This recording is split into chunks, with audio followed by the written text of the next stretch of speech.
Hi folks, and welcome to another fly tying video. What you see in the vise is a reverse parachute fly. So without further ado, let's get into it.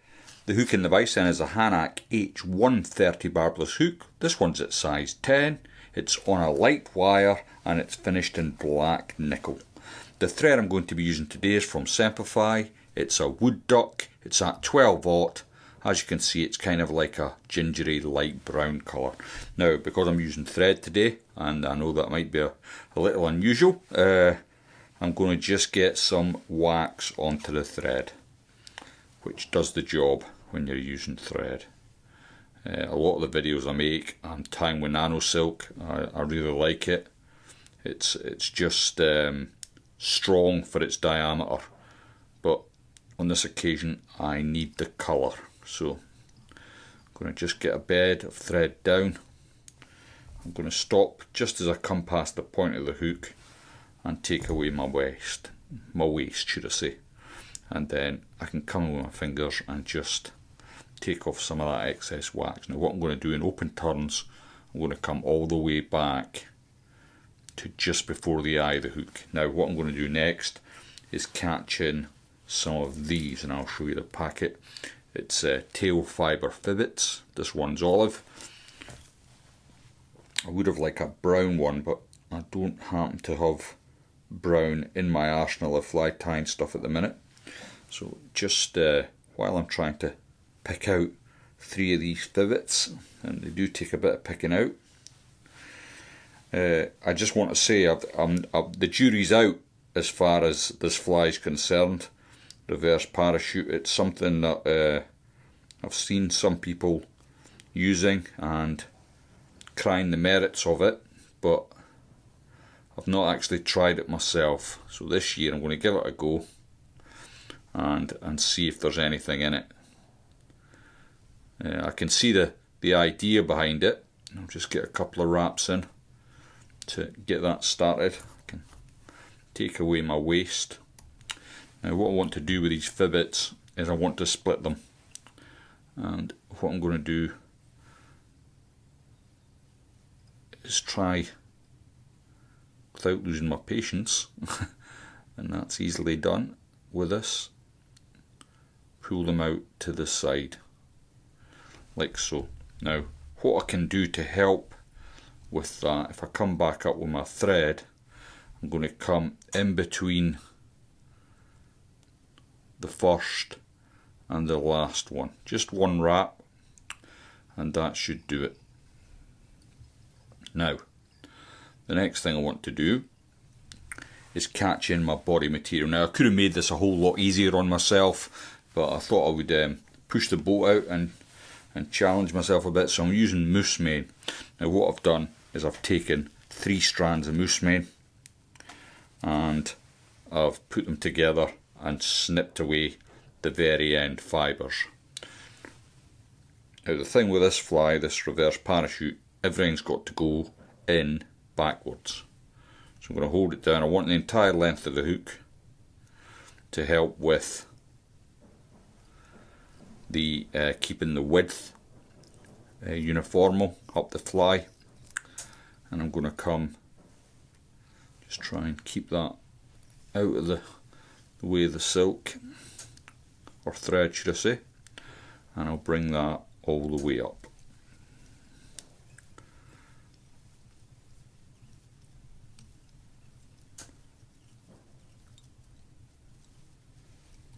Yeah, what's prompted me to tie this fly is I've seen a video, apologies I can't recall the channel, but it was a boy who was fishing one of my local fisheries, Albury Estates, and he was using just this single fly, not this exact one I might add, but a reverse dry fly, and I just thought, oh, I've never tried that, it's definitely worth giving a go. So what I'm going to do is I'm going to get some extra wraps in at the bend of the hook or the front of the fly, whichever way you want to look at it, and then what I'm able to do is I'll get my moose mane and I'm going to catch it into my Hackle pliers and then use this. I'm not sure this is going to work out particularly well for me, but give it a go to try and create my body. Now the thing with moose mane is it's quite a robust material, and it does give you a kind of unique body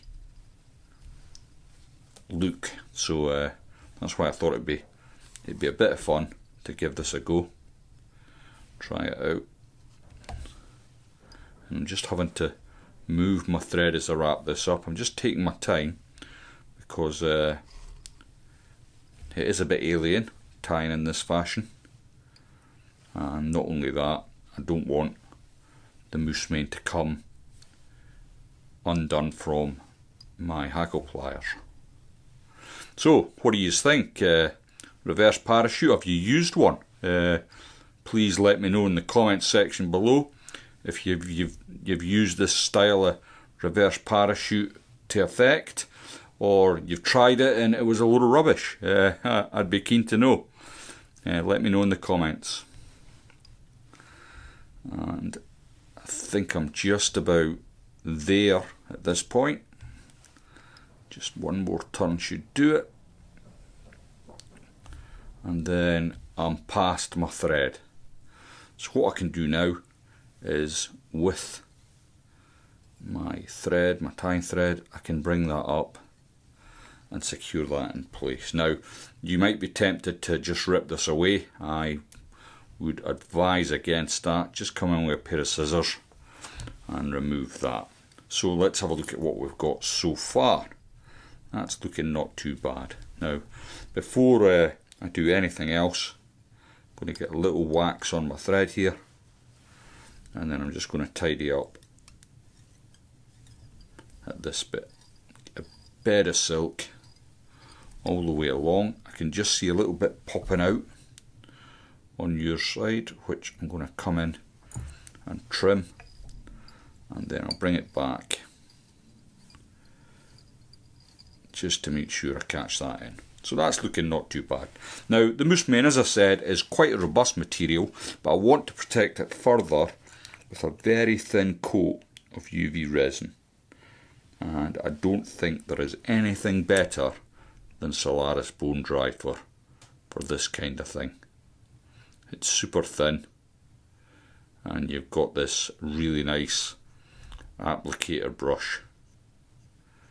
That's going to help the body pop as well once I've got it done. So I'm sure we're all excited for the coming trout season.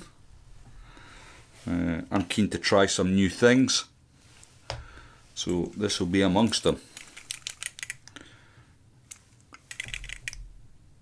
And I thought my torch wasn't going to work there, but let's just get that queued up.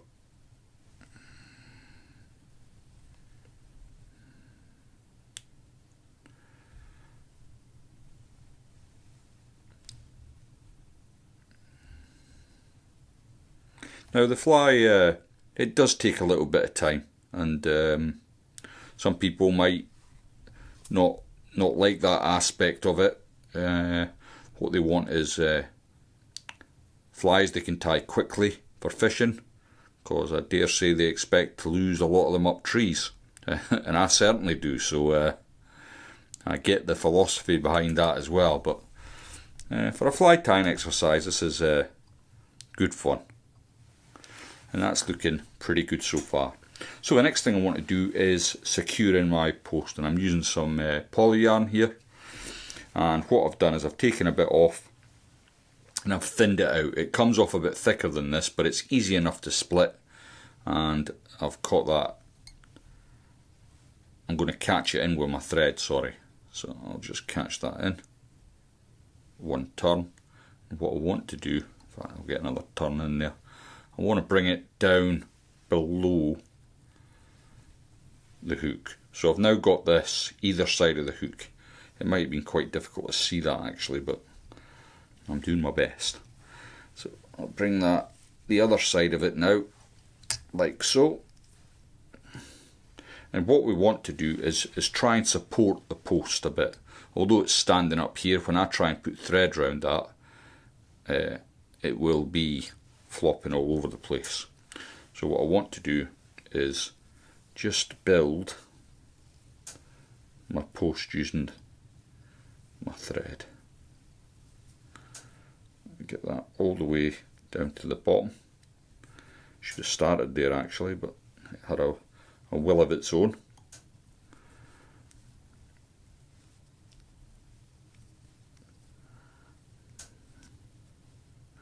Now what I'm looking for is between sort of 4 and 5 millimeters of a post.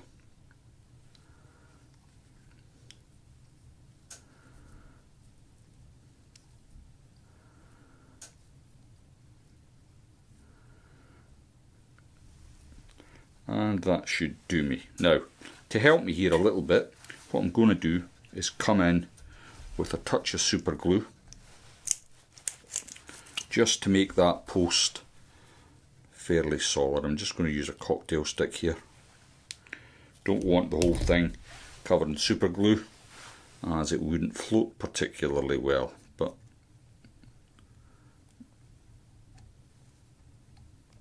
just round the base here, I'll get that covered. And then just noticed it is tending to bend to the back of the hook, and then I'll bring that in front. Now while I'm wittering on, I dare say that'll be drying out. So what I'm going to be using is this cock cape here. I've already selected a feather from it, and what I've done is I've cleared the bottom part, leaving quite a bit of the stalk left open. Now just you can get hackle gauges for doing dry flies and stuff, but I just tend to have a look at it. If I think it's going to be right, it generally is right for me. So what I want to do is just place the stalk alongside the post, and I'm going to catch it just onto the shank there first of all, and then I'll grab both post and feather together. Oh, that rhymed, post and feather together. There we go.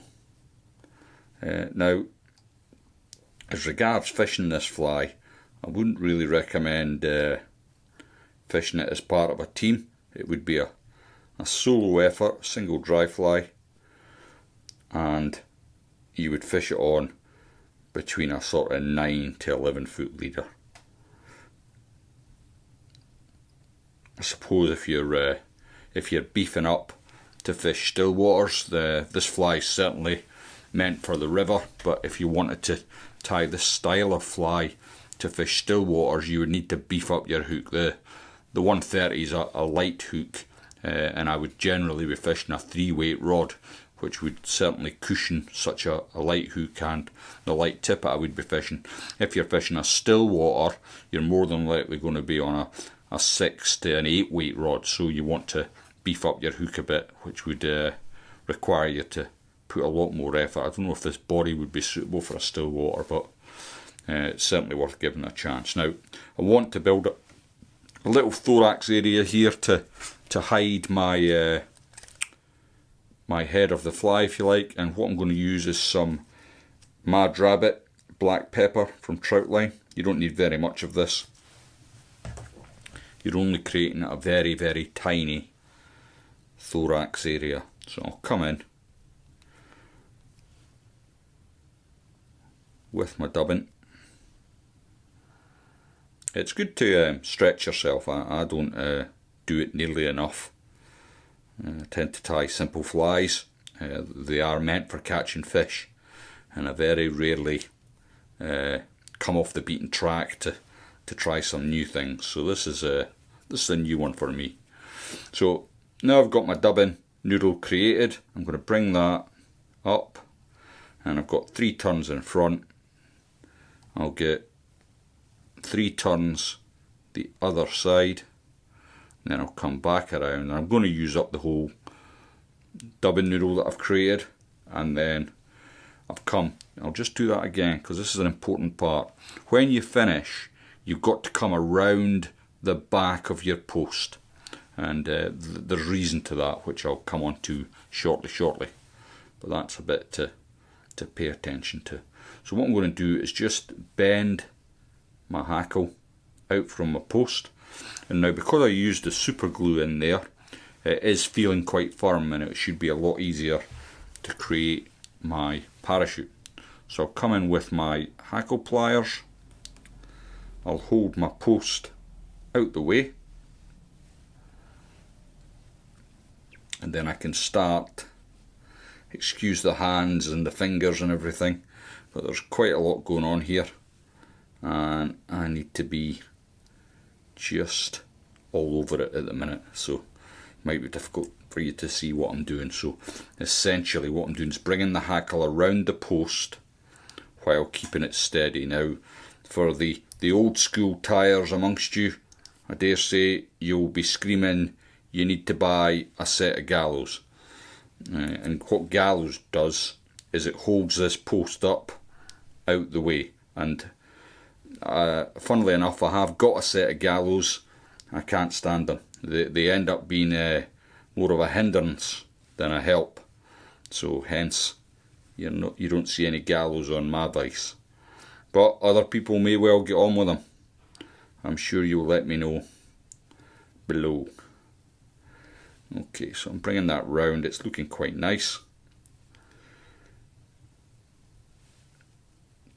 And then as I come to the bottom there, I'm simply going to trap in that feather, working my way through the fibres of the hackle, trying to keep it nice and tidy. And then I'll just hook that up there out the way. Now the post is obviously far too big at this point, and I do like to trim it finally once the fly's done, but it does cause a little bit of bother when you're actually putting in a whip finish at the base of the post. So what I'm going to do is come in, take that away, and create my post now. So next thing then is we're going to whip finish it. Now I dare say there is a way of doing this with a whip finish tool, but I always end up making a mess of it. So what I'm going to do is create a hand whip finish, and then I can come in again. Try and make sure you come underneath your hackle.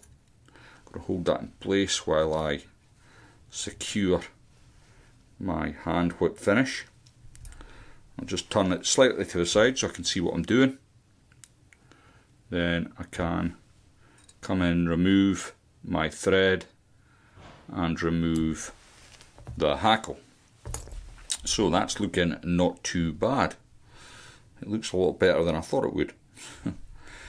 But that's nearly there. So the next thing then, we don't want that thread coming undone. So once more I'm going to get a tiny spot of super glue onto a cocktail stick.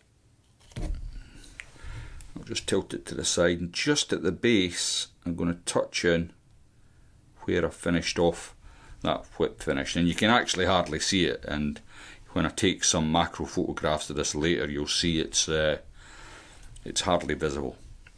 So while I've got the vise up like that, I'm just going to use my Velcro brush to just tease out a little bit of the Mad Rabbit. And then of course, as always with my dry flies, what I like to do, and it's a great little tip this is, I like to add in my floatant while it's on the vise, and the reason for this is you get the floatant exactly where you want it. Not so important with this fly, with the moose mane, but with other dry flies you can get your floatant on it and then you can put it to the side to dry, so when it comes to fishing time you're not messing about soaking your fly in floatant. It's already been treated and it's ready to go. So there we go, the reverse parachute. Let me know what you think in the comments section. Like I said, the jury's out. I'll find out this season if I'll be tying many more of these. You could do them in different colours. But essentially, that's it, ready to fish.